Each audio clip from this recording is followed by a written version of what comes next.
This high-level visit is confirmation of East Asia's importance in the worldview of the new US administration of President Joe Biden. And the mission took particular aim at the human rights record of Myanmar and China. In Burma, the military is attempting to overturn the results of a democratic election and is brutally repressing peaceful protesters. And China uses coercion and aggression to systematically erode autonomy in Hong Kong, undercut democracy in Taiwan, abuse human rights in Xinjiang and Tibet. Japan has been looking for support against China's territorial claims to islands which Tokyo administers, and it got it, with this pledge to respond to China's attempts to control the seas that surround it. And addressing aggressive and coercive behaviors from China, especially in the South and East China Seas.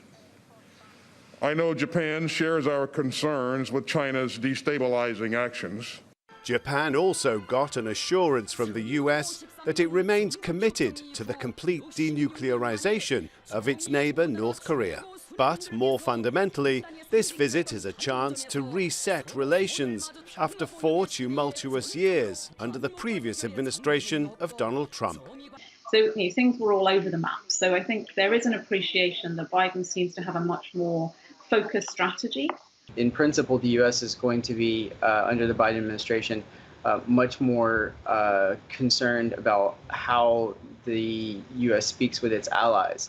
On Wednesday, this mission continues to South Korea, where dealing with North Korea will dominate the agenda, with concerns about a lack of any response from Pyongyang to repeated US attempts at dialogue. Of course, diplomacy is always our goal. Our goal is to reduce the risk of escalation, but to date we have not received any response. Time to coincide with this diplomatic mission and with the resumption of joint military exercises between US and South Korean forces is a stinging attack from the North Korean leader's influential sister Kim Yo-jong, telling the Americans not to cause a stink in this part of the world.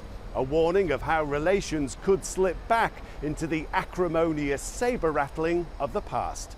Rob McBride, Al Jazeera, Seoul.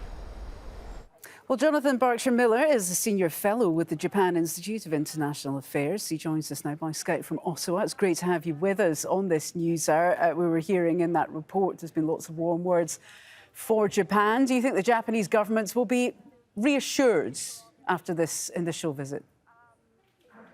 Well, thanks a lot for having me on. I think absolutely the Japanese government will feel reassured. A couple points to note. I think the fact that the 2+2 and the travel of the Secretary of State and the Secretary of Defense happened initially in Japan and South Korea, I think is significant. There are a number of different priorities that the Biden administration could have focused on internationally. A lot of challenges to U.S. credibility over the last 4 years with the previous administration. But the fact that they chose to travel to Japan first and then South Korea, I think, was well regarded. The second important element is how this dovetails with China. So, as you know, the U.S. will be meeting with Chinese officials later this week in Alaska. And the idea that they didn't decide to tack on a trip to China, to the Chinese mainland, but instead ask the Chinese to meet them in Alaska in the middle of winter, I think is another sense of symbolism that hasn't been lost in Tokyo. Is that going to be, the Chinese going to see this as some kind of snub?